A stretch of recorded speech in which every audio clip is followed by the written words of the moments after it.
The Pop-Up, featuring poet Jen Harris. The Pop-Up is a vlog blog with a podcast format where we have no set location because our mission is popping up in the community to hear from local writers, authors, and poets. This month, we are featuring Jen Harris, a poet, spoken word artist, author, book doula, and founder of the writing workshop KC. We dive into discussion about how she formed one of the best writing workshops in our local community, to her performing past work, to learning how to take next steps as a new writer.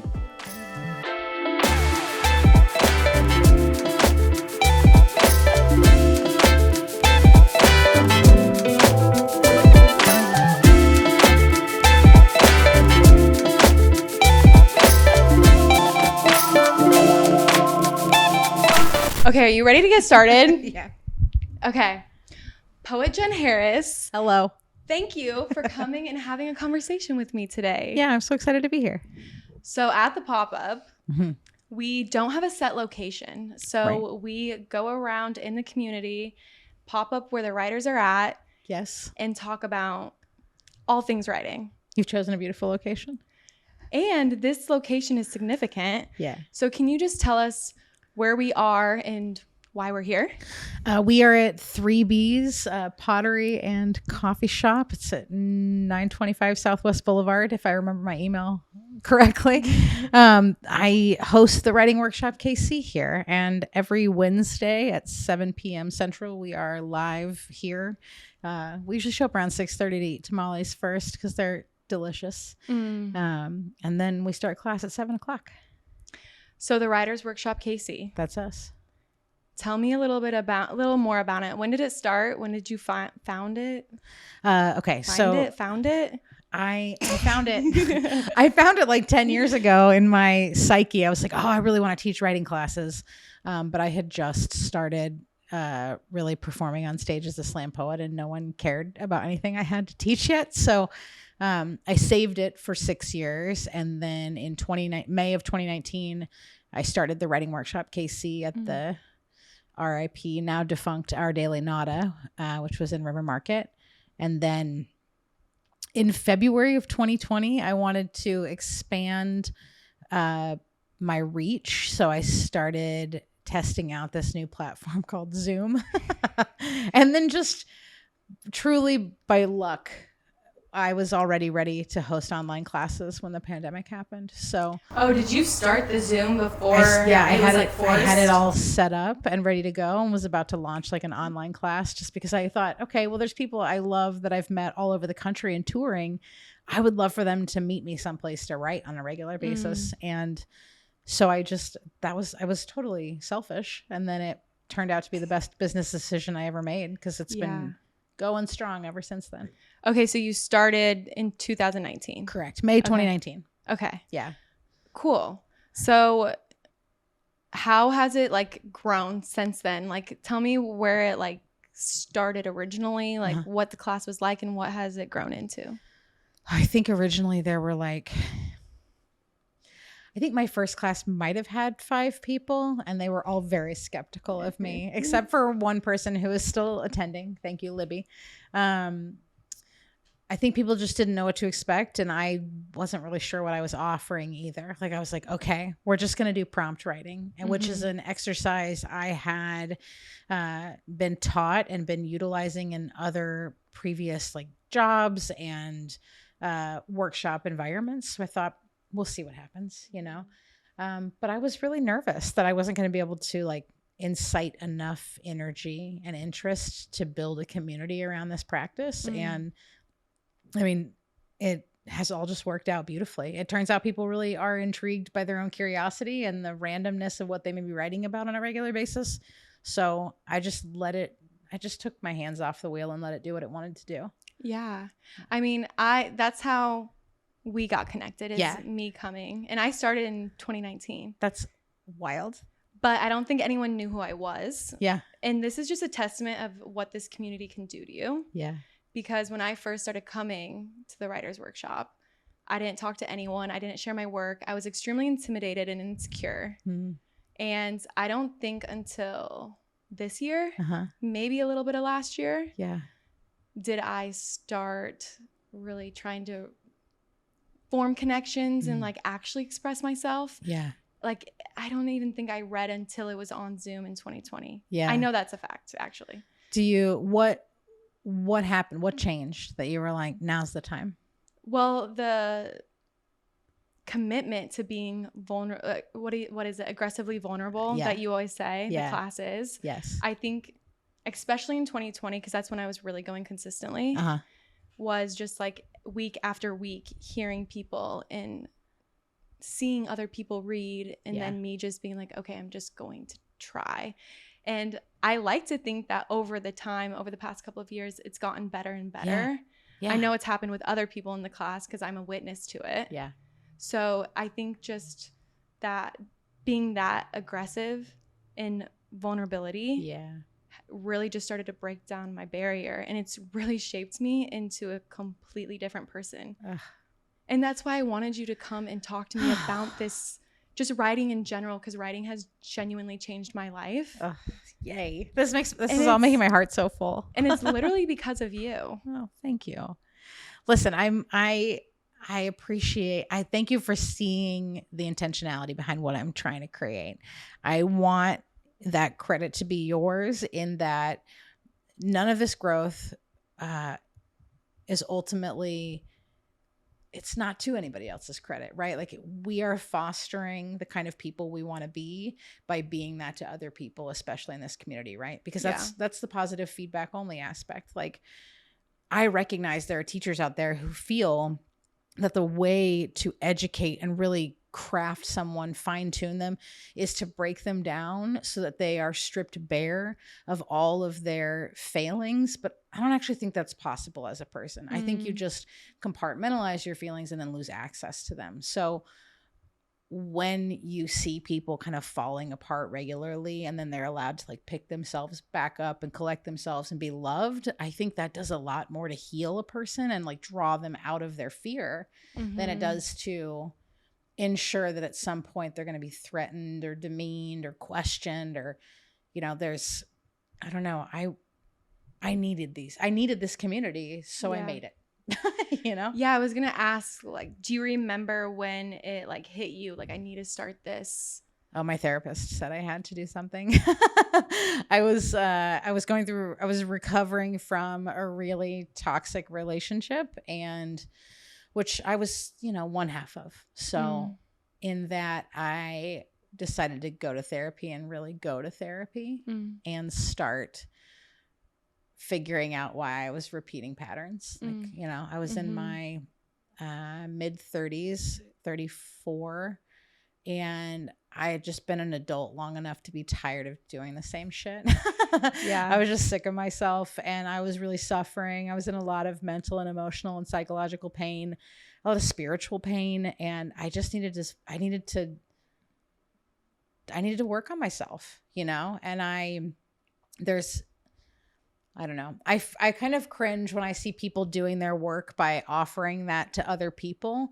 I feel like I've been very first person I about my story. Like, what does that mean? Like, I don't want to offer advice to people. I don't want to say, if you're feeling bad about your sobriety, don't worry, everything will be okay. I don't want to give you any outs. I just want to say, I've been having a really hard time with my sobriety. Here's what I've been feeling. If you can relate, let's sit next to each other on the couch. Like, I don't want to be anybody's reason for, I don't want to be on a pedestal for somebody's healing, because then when I inevitably fail, whether it's to be a condescending person or a shitty person, in some way, when I fail, it's going to harm other people. And so I'm trying to foster personal accountability within the vulnerability movement. I think it's really Brene Brown's fault that we're all doing this anyway. So okay, so before you said that you started the Writers Workshop, Casey, you said you had been on stage doing slam poetry. How did you even get into poetry? Like, how did you become a writer, just in general? Because in 5th grade, Miss Smith told me that my essay on crustaceans was the best thing she'd read all day, and it changed my life. Oh, That's the truth. She just, it's so cool to hear that someone gave you that validation and you ran with it. I can still see her setting it down on my desk. Like it It's was got like wherever she is in the world, thank God for her. She just encouraged me, and it was so powerful. Mm-hmm. And I feel like I've always been a writer. My mom, I don't know if it's because we were poor and the library was free, but my mom was always taking us to the library no matter where we lived. Are you Kansas City? I grew up about 45 minutes south of Kansas City in a pretty small town called Gardner, Kansas. I know where that is. Yeah.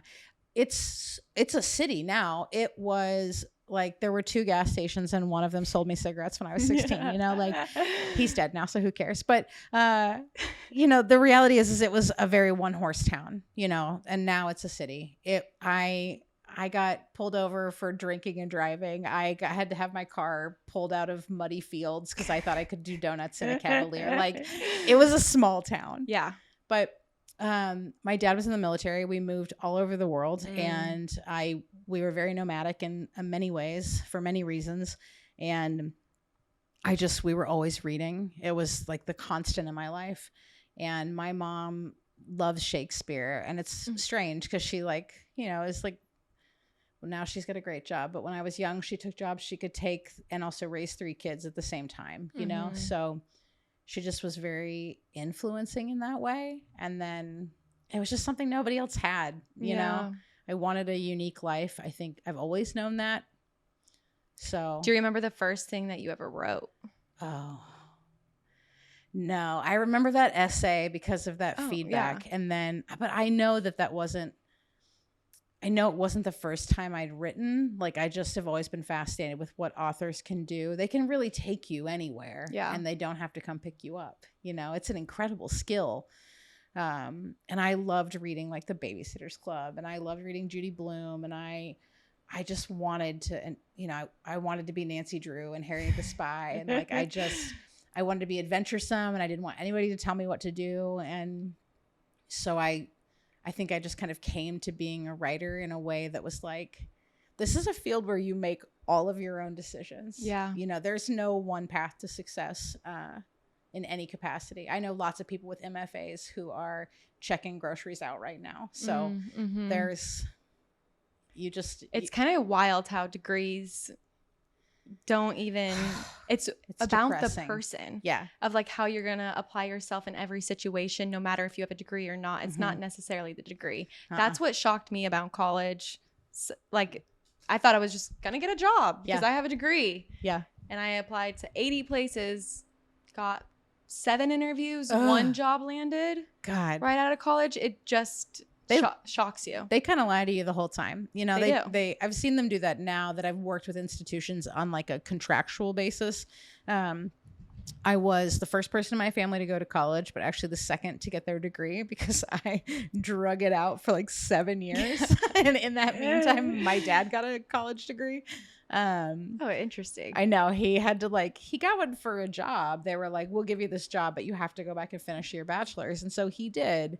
But I was the first person in my family to go to college and really believe that was possible for myself. And that's cool. It was great, but they also lied to us, as we now know from the student debt crisis, and they were like, oh, there's totally a job at the end of this rainbow for you. Take all these thousands of dollars and you'll be able to pay us back. Don't worry about it. It's crazy how when I look at my classmates to see where they're at, and I'm like, really? Yeah.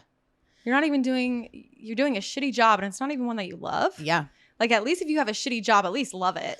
That's it. I mean, I want to enjoy what I'm doing, but there was no job for me waiting at the end of any of this. So I took the thing that I found the most joy in, and I ran with that. Did you graduate with something with writing?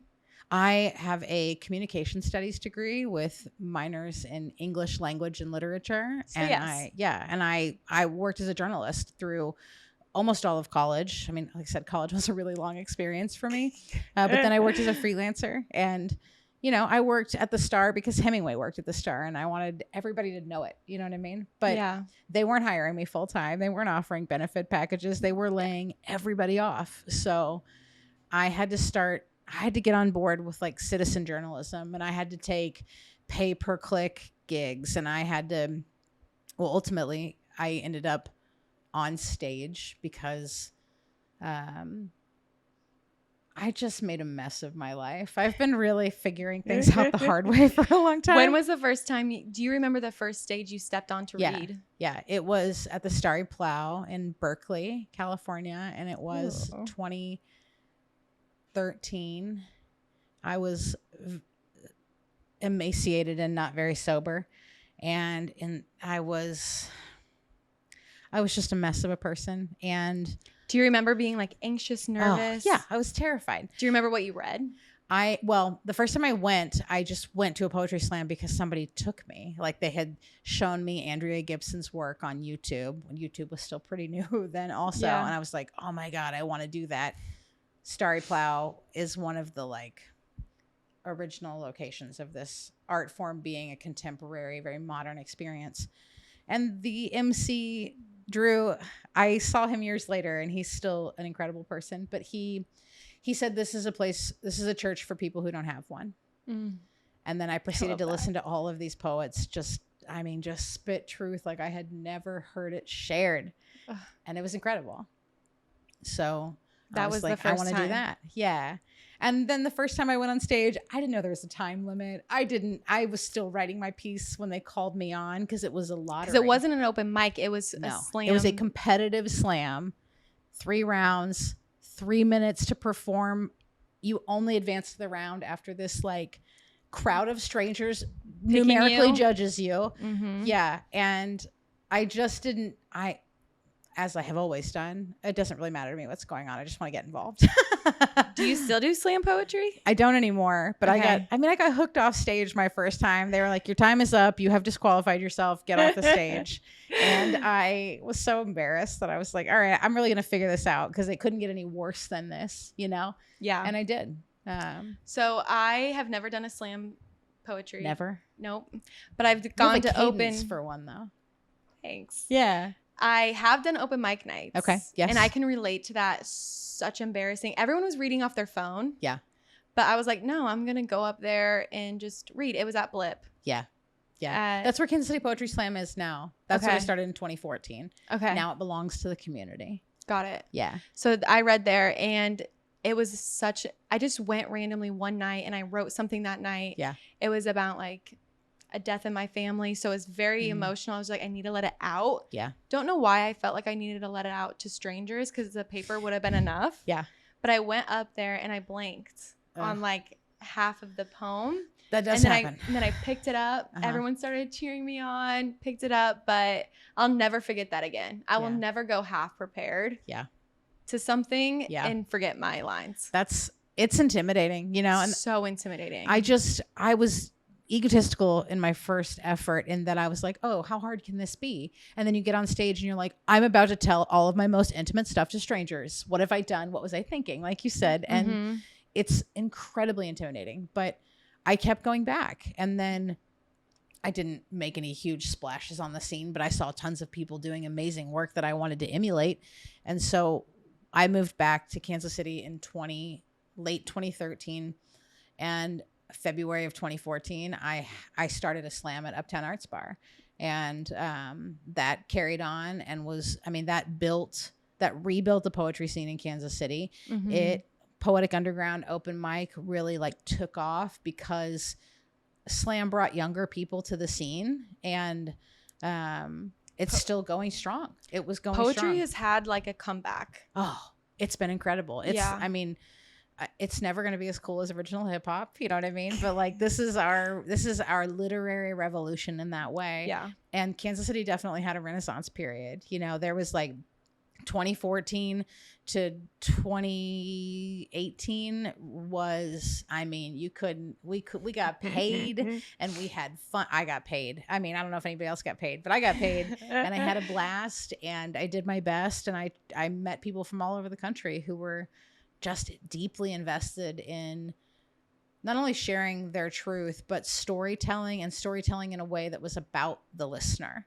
Yeah. You know, you really want to bring people to your table, you know, and you want them to remember the impact you had. So you work really hard at that. Yeah.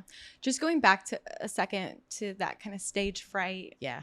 Like even doing this, when we initially started this, I was like, you know, just there's lights around us. Sure. There's 3 cameras. Yeah. We've turned off the air conditioning. Talking in a mic. Yeah. It's just free form. Yeah. And things like that are intimidating. So how do you compose yourself? Because first off, I know that now you're kind of doing events. So like people hire you to come speak at an event. Yes. How do you overcome that stage fright? I remember that I've already gotten the check and it can end eventually. No, I mean, honestly, I always want to give the best of myself. And I did a gig recently where somebody asked me to fill in last minute. I don't want to come out with my old material anymore. My material is aged, as have I. So I brought new material that I'd never read in an environment before. And I was sweating bullets before I was on stage. And then I got on stage and I took a deep breath and I took my time starting, and nobody died. You know, like that was That's the main thing. I think that over the course of time, I have developed a peaceful place internally to go to when I start to perform. And it doesn't mean that I'm not scared or nervous. It just means that like, I would rather find a way to gain composure and deliver than I would allow my emotions to be so confronting to the point of like seizing me up. So I think it's a lot of emotional breath work. It's a lot of self-discipline.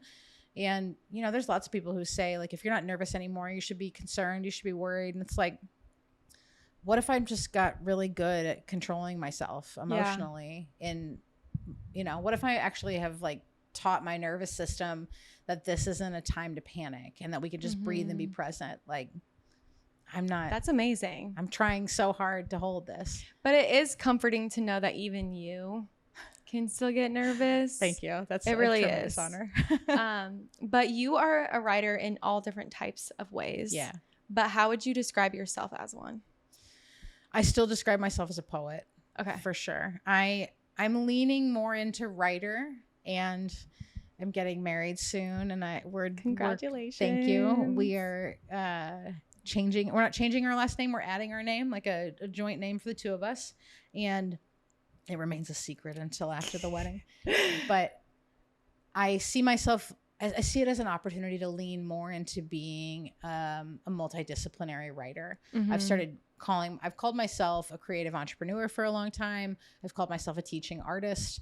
I dabble in all sorts of literary forms. Yeah. I don't make as much visual art as I used to, but like, I don't know. I'm not going to limit myself, you know? I love making art, and however that needs to come out this month is how it's going to come out. Yeah. Okay. So this weekend, I feel like on Saturday we hung out all day. Yeah. Because I read through your books. Thank you. And I'm curious. Yes. What was the order of your books? I'm going to take these off. Okay. Take them off. Here you go. Because I couldn't figure it out. Slammed. Okay. This is, man. Let's go like this. Running a community slam, you're right. Running a community slam is a lot of emotional labor, and people love you or they hate you. There's just no winning. You can't make everybody happy. And often most people are mad at you. So this was am I missing a book? No. Okay. So this was your first book? Correct. Okay. And then this Lust one? and Disdain, from a thing I said on MySpace once that that you just stuck with me. Right. And then Unconfirmed Certainties, which is, I wrote a poem about knowing I was being cheated on. And that was where that came from. This is where this started with that? Yeah. So I read it, this one. Well, this is the first book I bought. Yeah. Thank you. A while ago. Yeah. But I couldn't find it in my house anymore. There's this thing. I have a lot of books at my house. Yeah. So if you come over, you are getting sent off with a book. So you may have sent it home with somebody. Is that what you're saying? 100%. I think that's completely acceptable. I'm like, my 100%. books are all behind me in my office, and I'm like, nobody touch these. These are my most precious. I'm just take a book. You're so generous. And I will never ask for it back at this point. I used to ask for my books back. Yeah. But now I'm like, it's never coming back. Yeah. If I lend you a book, I know it's yours forever now. This is why I only borrow books from the library anymore, because I don't want my friends to be disappointed when I'm like, oh, sorry. I don't know where that's at. I know. The library is such a good resource for books. So I read this one first. Okay. So I thought this one was your first one. Well, I don't know why I thought That's that. okay. But then when I read this one, I was like, oh, wait, no. I think this one might be second. Yeah. But I knew this was your last. Yeah. And in all three of these, I feel like there's a theme almost in your books. Not even just the way that they look. You've done a really good job of like making them seem like they all go together the way that they're written. Thank you.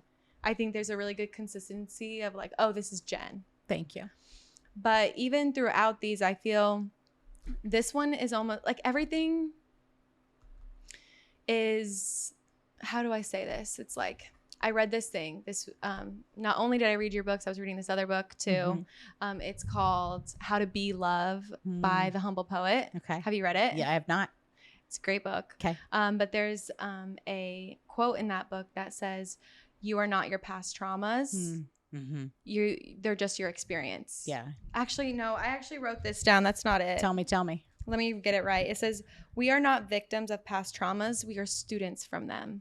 So you're learning from your past traumas. You are not them. Yes. And that's what when I read that, I was like, oh my gosh, these are Jen's books.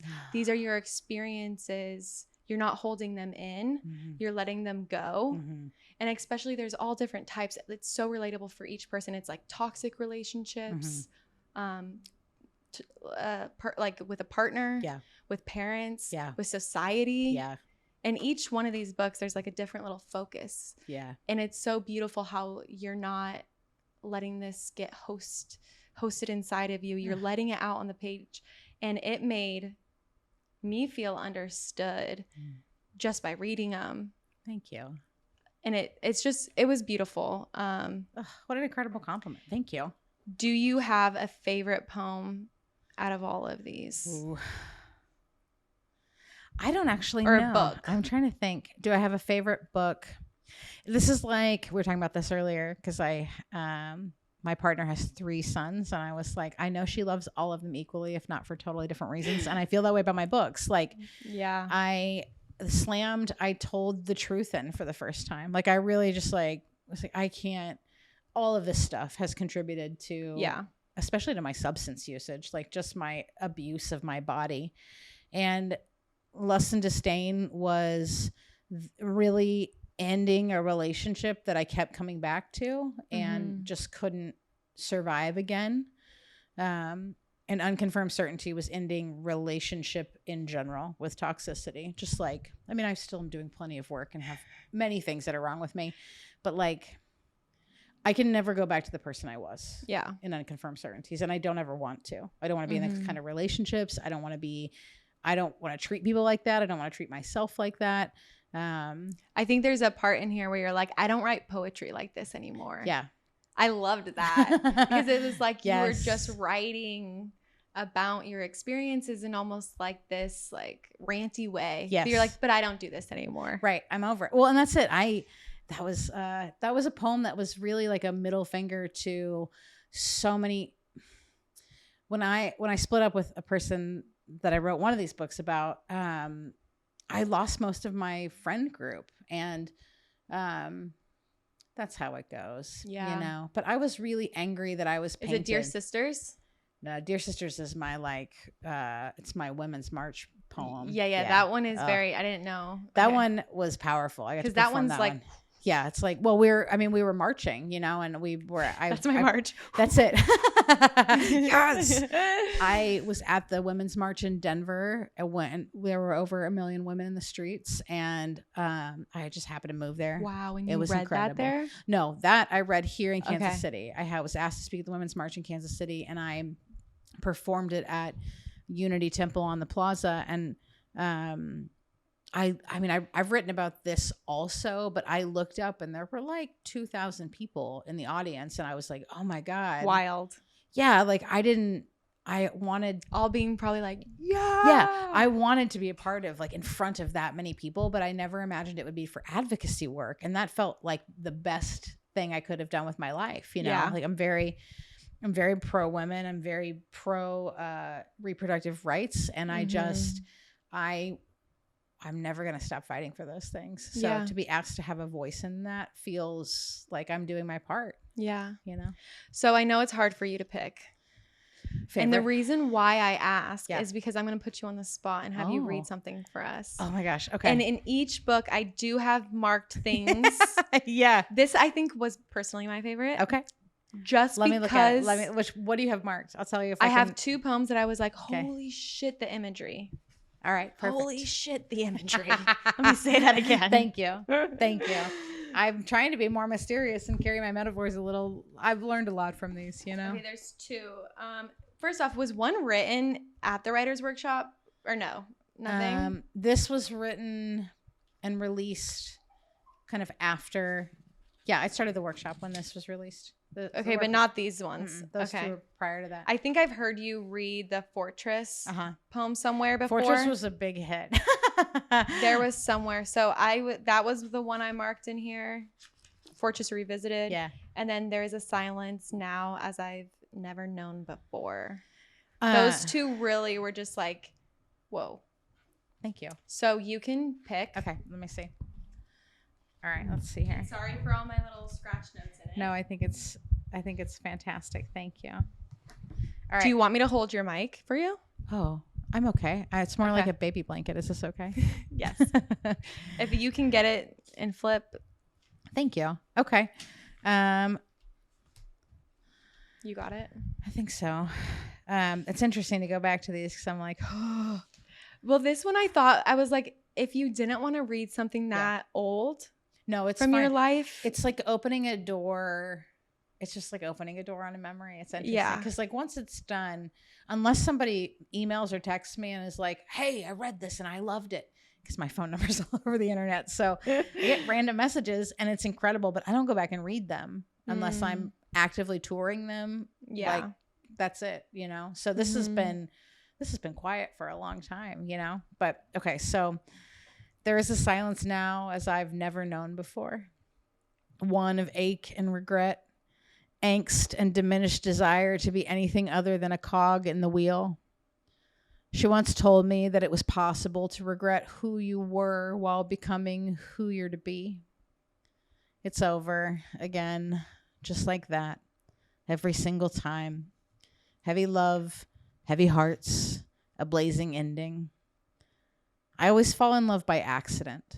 Somewhere between happenstance and heaven sent, I see dewy decimal freckles as constellations connecting to reveal a universe designed in the image of a marvelous creator. I keep inhaling sand in my mouth, hoping to spit out pearls, but I keep choking on marbles because this is a dangerous game. This living and loving, this trusting your treasure map in the hands of someone else. There have been so many exes, and I feel like it's time to bury the burdens rather than keep dragging them along. Leave them someplace 50 paces away from maybe Sunday so I can come back to them again when I want to, but I'm not in danger of getting lost looking for you. And when I do finally dig up the memories of us, the ocean will keep filling up the sinkhole so I can't get back to our beginning and find it beautiful again.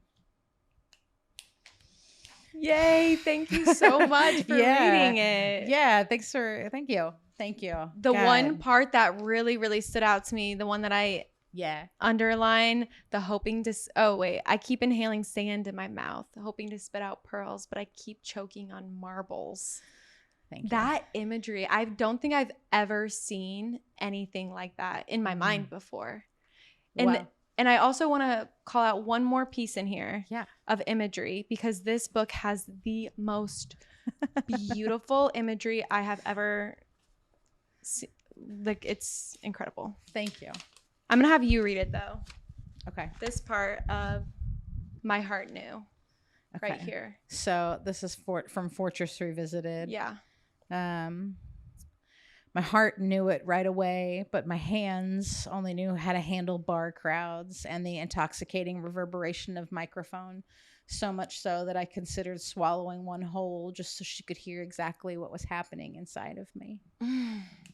Something about you writing about the mouth. Thank you. It's I got a big one, but it's, I was working my way through figuring out love and pain and life, and I just had no good examples, Yeah. Sorry, I have to check something. No, you're fine. Because that screen went off. Mm-hmm. But we're still rolling, baby. Perfect. Good. You're doing great. I can't manage this much equipment if I wanted to. Okay, yeah. Thank you so much for reading for thanks, us, because when I was going through, like I said, I thought I was just hanging out with you all day Saturday, and I feel like I really got to know you more. Thank you. And it was so fun.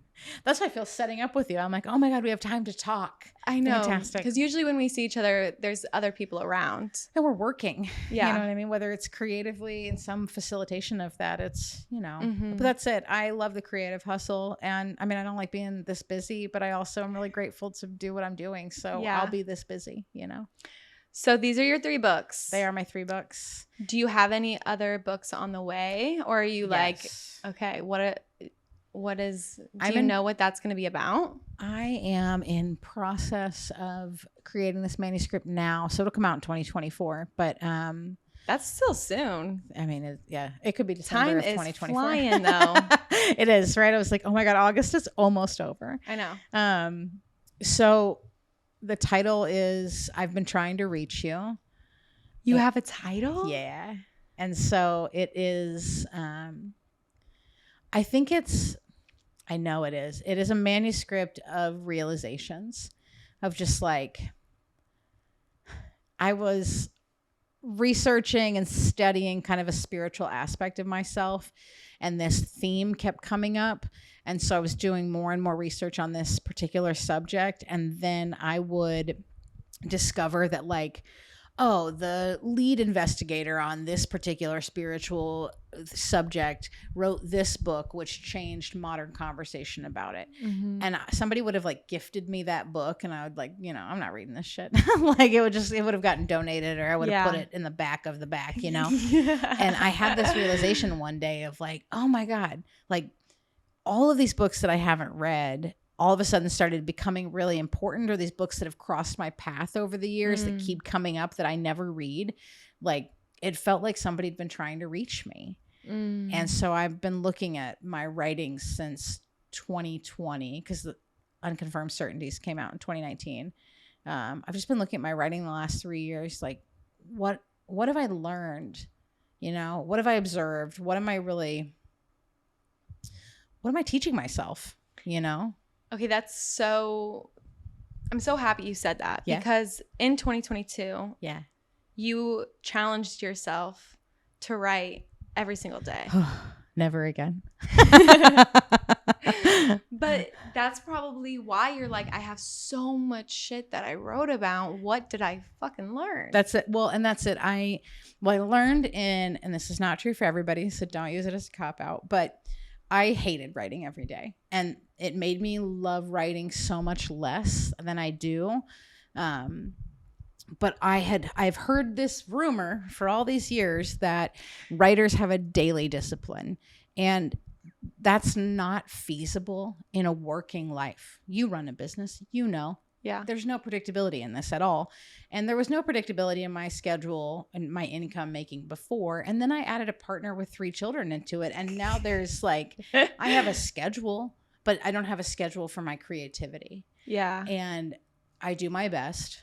But I spent most of that year journaling through the challenges of growing into a blended family. And I think that a lot of what surrounds that, both when I moved to Oregon in the pandemic and was like, I'm just going to hang out here and enjoy this nature.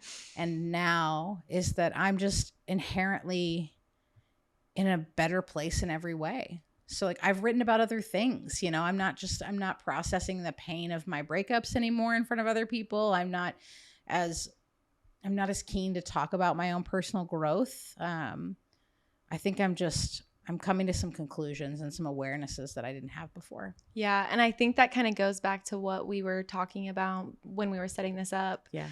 About when you have something that you've overcome. Yeah. Like a trauma. Yeah. Or whatever it is, and you keep talking about it and you keep writing about it, you get kind of stuck in this loop of not getting actually over it. Yeah. So it's really cool that you're like, nope, I'm shutting this chapter. I'm writing about new things. I'm switching my vibe up. Thank you. Yeah. People also want you to stay the same. I am happier. The thing is like the point of this was to exercise these demons. Nothing matters but that you're happy. That's it. I wanted to grow. I wanted to heal. I didn't want to carry this around forever, you know? And like 10 years ago, I wrote about my parents kicking me out because I was gay. And it's like, it was more complicated than that. That was also true. It was a mess. We've all grown. My parents are incredible supporters of my work now. They're incredible supporters of me as a person. I'm really happy to hear that. Like, well, that's it though, right? Like I had to confront things that were painful. Then they joined me at that table. Not everybody has that privilege or that opportunity, but I did. And I'm not in the same place I was 10 years ago. So I want people to relate and feel seen by what I've experienced, but also I'm trying to put some of this pain to bed. You know, I don't want it awake anymore. Yeah. So being able to sit with these all weekend, I'm like, holy shit. Like, yes, your imagery, just your vocabulary is so rich. Thank you. And I have the privilege of having the opportunity to hear you read your writing every week because I'm in the writer's workshop, even though I get to come probably about twice a month. But I still have that opportunity. I feel so lucky to be able to do that. But I'm curious, how did you get here? And I know you said you don't necessarily love to give advice, but if you had to give advice to someone who is like me in the beginning of just needing to use writing as an outlet and want to get better at it, because a lot of times people are intimidated by writing because they don't think they're good at it. Yeah. So what is the advice of becoming better at writing? Beginning writing is like being chunky and going to the gym. Like you just gotta grin and bear it, you know? I mean, it's embarrassing, you know? It's kind of so embarrassing. It is because you're really being vulnerable. I mean, you could even if you're writing about extraterrestrials on another planet, you're still trying to craft story to engage audience. Yeah. And when you fail at that, you fail. You know? And even though I think even at Writer's Workshop, I even think that you can feel the fail even if no one says. Yeah. Like you know when you read something out loud, like this is a good start or this is really not my best swing at this. You know? I have weeks like that too. My strongest piece is still shitty. Like it's a bummer, but that's part of the human experience, you know? Yeah.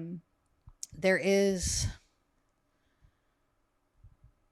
I think what I have done is be willing to be proud of my efforts no matter what their results were. So it doesn't matter if I didn't win a slam. It doesn't matter if I am not traditionally published. I love what I spend my time doing, and that's what I'm going to enjoy about it. You know, I can have bigger goals for myself, bigger dreams. I can keep trying. But I see so many people. I know so many people who are objectively miserable in their creative experience because they're not being told they're good at their creativity. And I think that's a really toxic way to approach it. It's a really capitalistic way to approach it too. Just like if people aren't paying, it's not worth it. Yeah. You can want the validation of an audience. You can want people to give you positive feedback that really helps you grow and be seen and you know you're gaining ground. Absolutely strive for that, but it can't be the only thing that matters. And also, I don't write full time as my form of living because I wrote, I performed, and now it's spoken word poetry.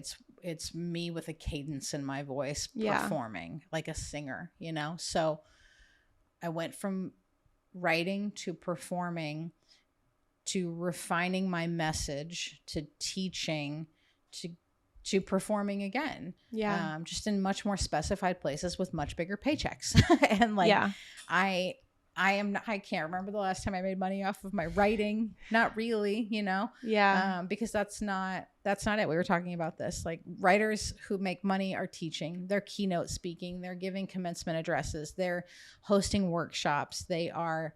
I teach all over. I mean, any place in Kansas City that has an opportunity for a writing teacher to be present, I have taught there. And I'm going to continue to do that because that's who pays my bills. Yeah. I love writing and I continue to do that as often as possible. But like if a book takes 5 years, Let it. yeah, I'm still a writer. Yeah. You know?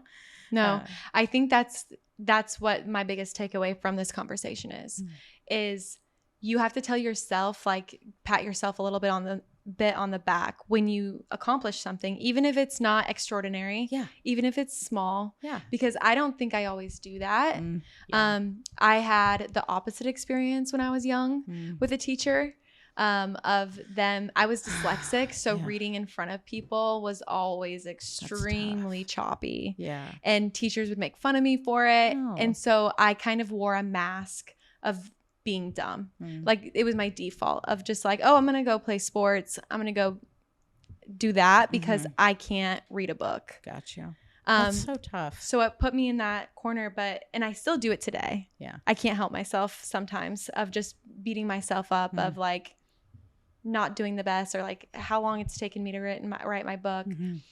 But I have to pat myself on the back more because you are going to be your biggest cheerleader. And like, if you're not, then there's nothing else worth it. Like you won't progress if you aren't supporting yourself because you're the only one that matters. Absolutely. And it's important to remember that your culture is turning you against yourself. You know, this is a culture that expects content and it expects production and it expects we respect and admire new and youthful. And so it's like you're not allowed to age. You're not allowed to make mistakes. You're not allowed to be lackluster or mediocre. You're not, you know, they love scandal. Yeah. But they don't just love the humanity of your experience. And I am not going to be a victim of my own culture. So many of these heroes that I have had, or that all of us have had, the 27 Club is its own thing, you know? And it's like those people died young and intoxicated because the culture said, this is what makes you an interesting, unique, artistic hero.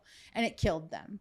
I don't feel like dying so that the culture can give me that kind of like headstone. That seems so sick to me. Yeah. And if I wasn't trying to sell my work, if there was no internet, which there wasn't when I was young, there would be who would care about this? Yeah. You know, like I could go a traditional route in that way that we understand it, but like, do I still love it?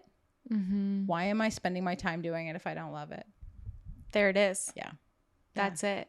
And so not only are you writing your own stuff for your own self. Yeah. You mentioned you're a teacher, you're a coach. How would you say? Would you say teacher or coach? I think I'm a coach. Somebody recently called me a book doula, so I'll take that. I know. I'm obsessed with that. A book Sherpa. I got called that recently, which I don't want to appropriate anybody's culture, but that's, you know. Yeah.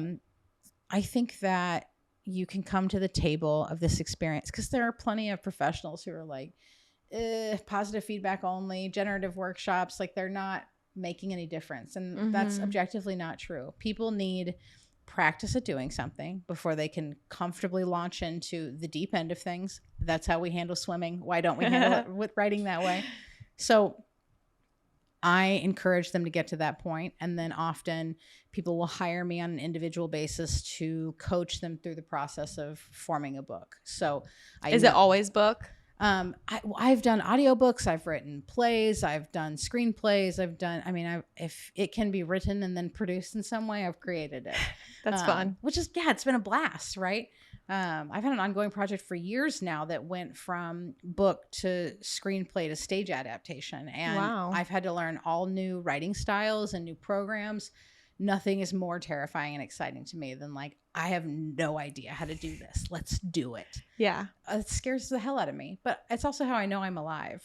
And it's a much healthier way to express that feeling than like drugs and bad people. Yeah. So when you're with these, what would you call them? Like not trainees, I call them like clients usually. Okay. When you're with your clients, is there a thread or something constant that you see in new writers, or they could be old writers or writers in general that are struggling with something? What is the thing that people have to get over?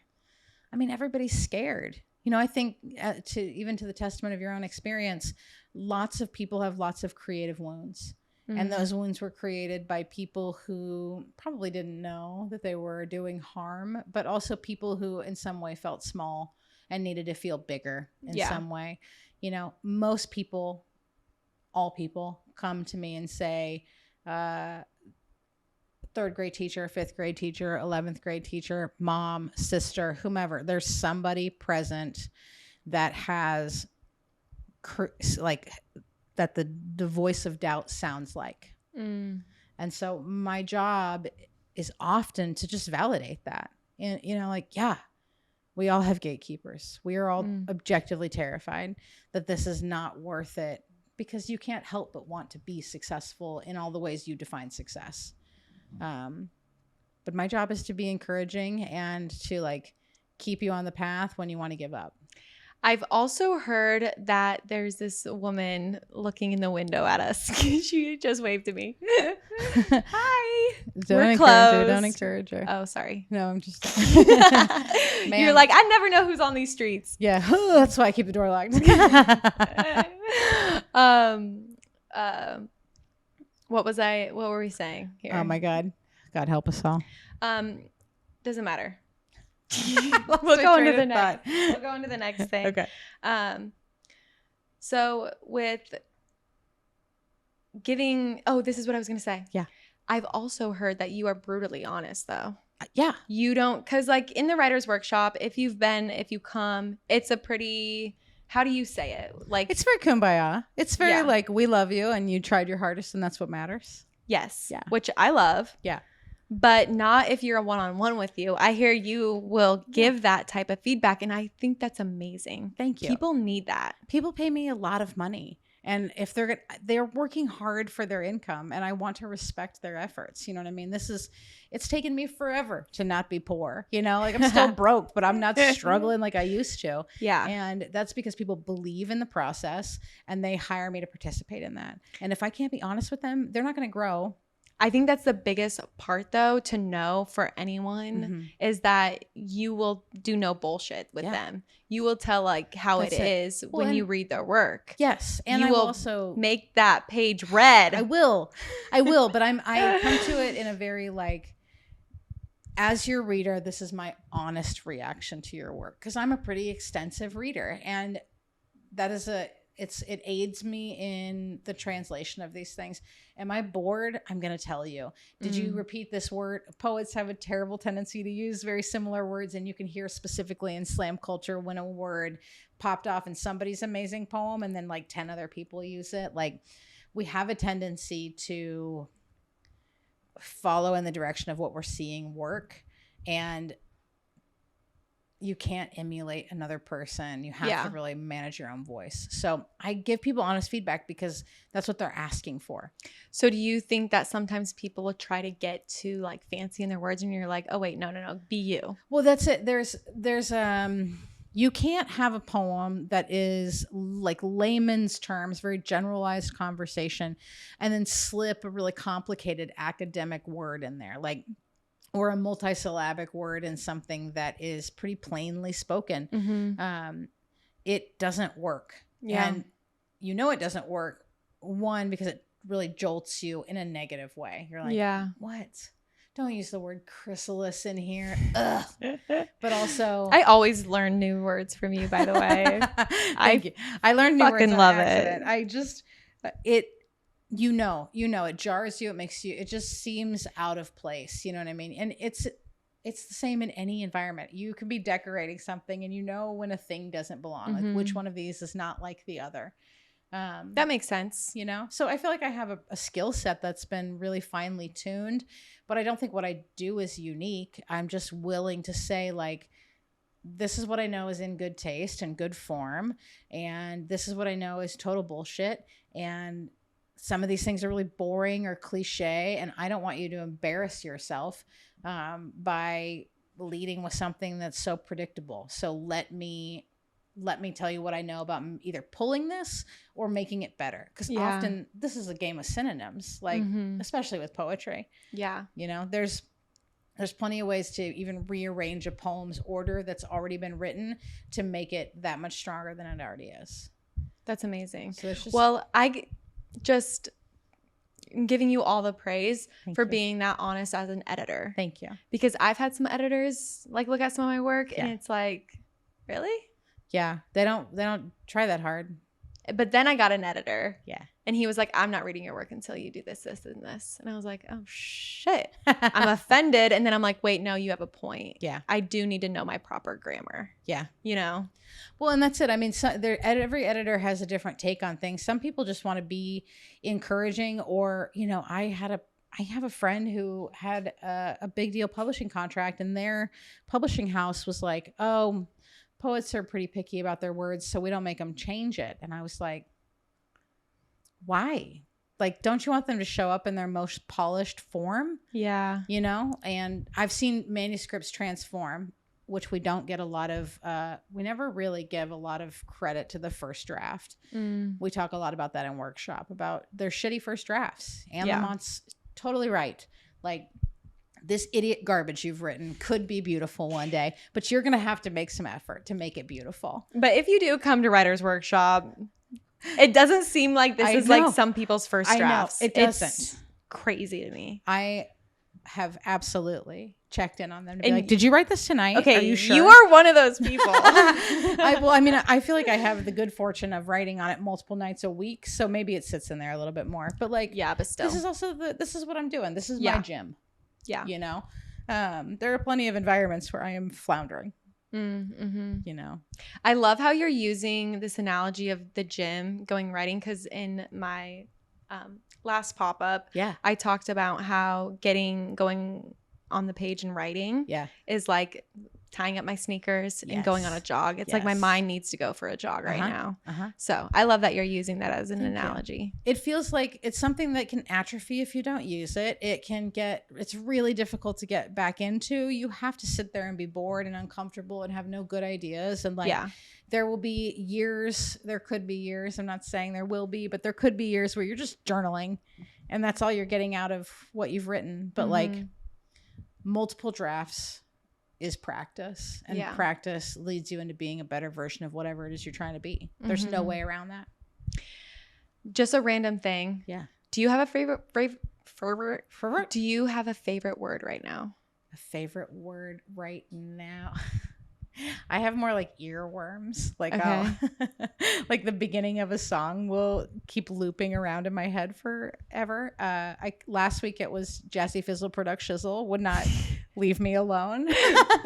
Wait, is that a thing? It's at the beginning of Sierra's 1-2 step. I was gonna say, I know that Missy Elliott says it, and I couldn't get it. It just kept every other sentence. It just wanted to be in my life.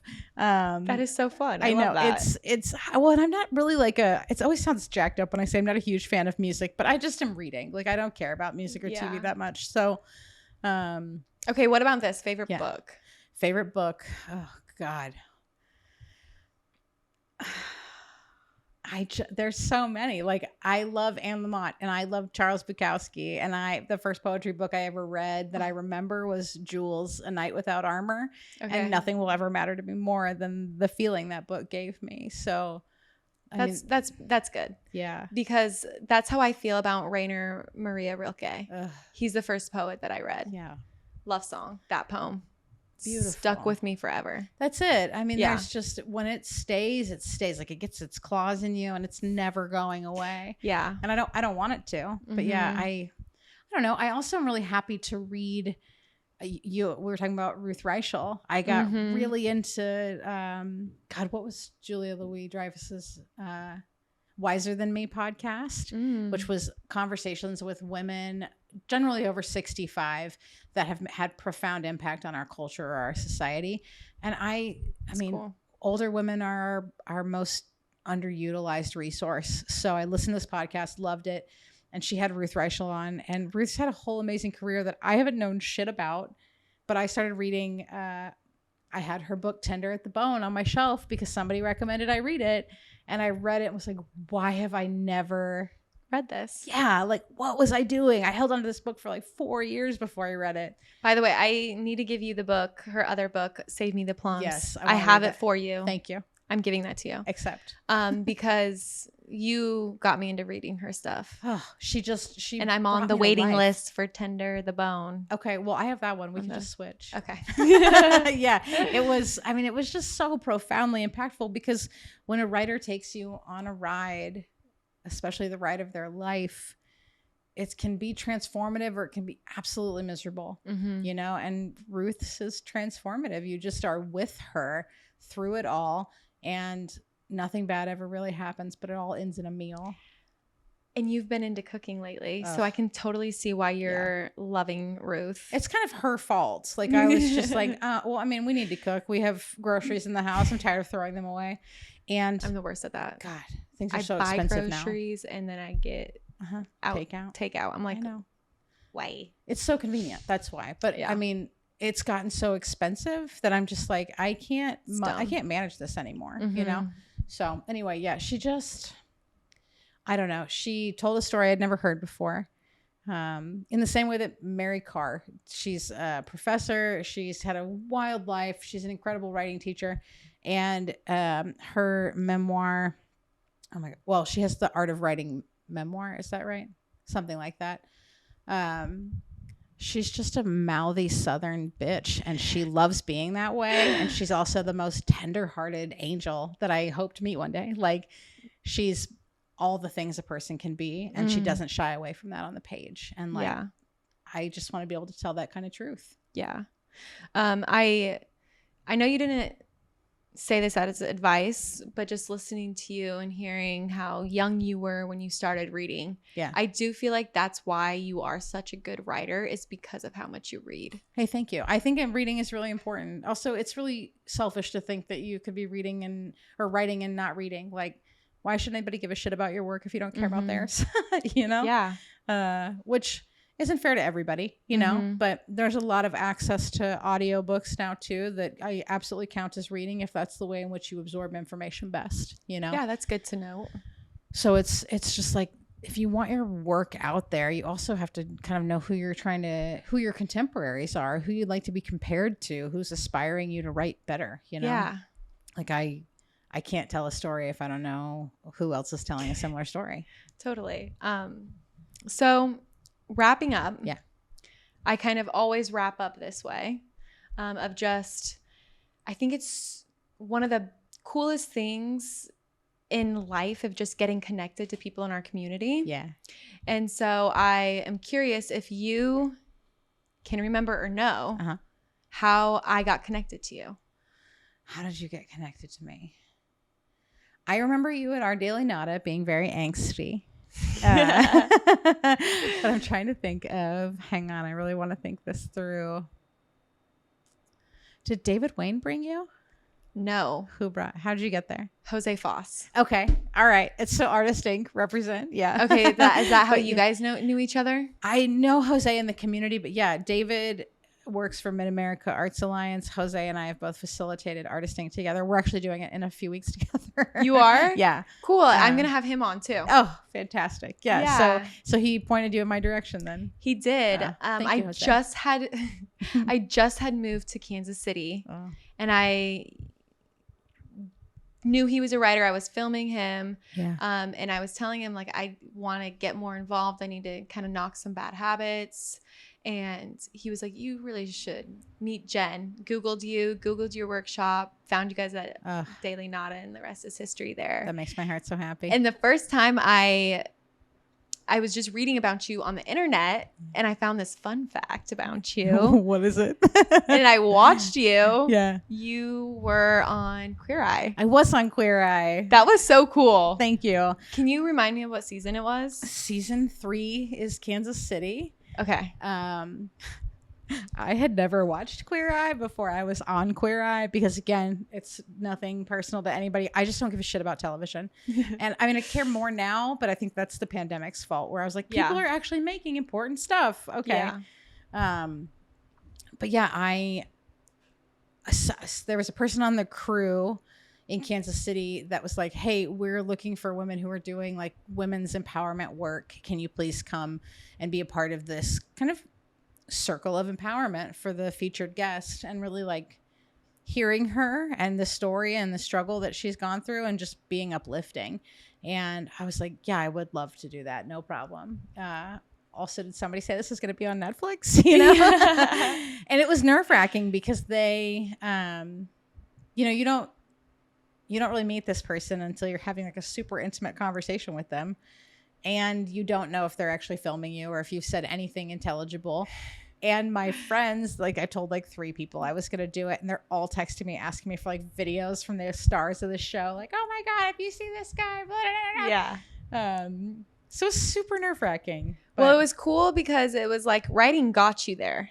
Yeah. In a way, right? Because like you were writing. I thought you kind of got Absolutely. that because you were a writer. Yeah. Well, it was. I had been writing and performing and just doing all of this advocacy work. And yeah, it landed me there because my general demeanor is I'm definitely a person with all of my flaws, but I want to be uplifting. I want to be empowering. I want people to feel inspired to do what makes them happy. Yeah. Well, you're a living testimony to that. Thank you. And you helped me. You helped so many people by giving us the space to do that, to write and just be ourselves. So thank you so much. Yeah. Thanks for having me and congratulations on Popup. I'm really excited for you. Oh my gosh. Of course. I'm going to give you a hug. Yeah. Oh, I gotta get off the stool. I know, my ass is killing me and it's hot as fuck. It is. It's so hot. Thank you. Thank you so much.